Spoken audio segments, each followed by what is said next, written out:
নমস্কার বন্ধুরা, সবাই কেমন আছেন? নিশ্চয়ই ভালোই আছেন। আজকে এনেছি আপনাদের জন্য শীতের একটি জনপ্রিয় খাবার, সেটি হলো মিক্স ভেজ। চলুন এবার দেখে নিই কী কী প্রয়োজন। এখানে আছে বিনস, গাজর, ফুলকপি, আলু, টমেটো আর ক্যাপসিকাম, মটরশুঁটি, ধনেপাতা। এখানে আমি বেটে রেখেছি আদা বাটা আর কাজু পোস্ত বাটা। আমি কড়াইতে তেল দিয়েছি, তেলটা গরম হতে আমি ফুলকপিগুলো আর আলুগুলো একসাথে ভেজে নেব, কারণ এগুলো শক্ত জিনিস, আগে এগুলো ভেজে নিচ্ছি। আমি সবগুলো আগে ভালো করে সব ধুয়ে রেখেছিলাম।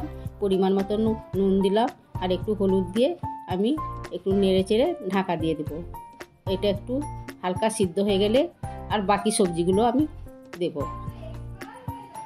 এবার ঢাকা দিয়ে দিলাম, আবার ঢাকা খুলে নেড়ে দিলাম, দিয়ে এর উপর দিয়ে দিলাম গাজর আর বিনস। এগুলোকেও নেড়ে চেড়ে আমি আরেকবার ঢাকা দিয়ে দেব। আবার আমি ঢাকা খুলে নেড়ে নিলাম। আমার হালকা সেদ্ধ হয়ে গেছে। এবার দিয়ে দিলাম ক্যাপসিকাম, মটরশুঁটি। এইগুলোকেও আমি একটু নেড়ে নিয়ে আবার ঢাকা দিয়ে দেব। ঢাকা দিয়ে দিচ্ছি, আবার ঢাকা খুলে নেড়ে নিলাম। আমি দেখেও নিলাম একটু হালকা সিদ্ধও হয়ে গেছে।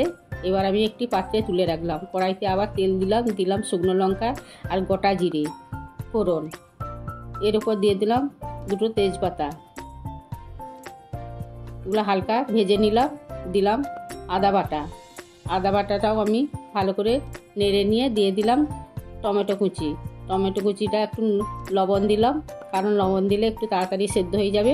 এরপর দিয়ে দিলাম আমি কাজু আর পোস্ত বাটা। এগুলো ফুটে উঠতে আমি ভেজে রাখা সবজিগুলো আমি কড়ার উপর দিয়ে দিলাম। এগুলোকেও নেড়ে চেড়ে আমি আবার ঢাকা দিয়ে দেব। ঢাকা খুলে দেখলাম সেদ্ধ হয়ে গেছে এবং মাখাও হয়ে গেছে।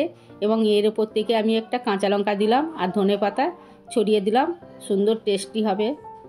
দিয়ে দিলাম একটু চিনি। এটা একটু মিষ্টি হলে খুব ভালো লাগে খেতে। এবার আমি একটি বাটিতে তুলে নিলাম। এটি রুটি, পরোটা, লুচির সঙ্গে খাবেন, খুবই ভালো লাগে। আপনারা চাইলে অন্য সবজিও অ্যাড করতে পারেন। আমার ভিডিওটি ভালো লাগলে লাইক করবেন এবং চ্যানেলটিকে সাবস্ক্রাইব করবেন এবং খেয়ে কমেন্ট করে জানাবেন কেমন হলো।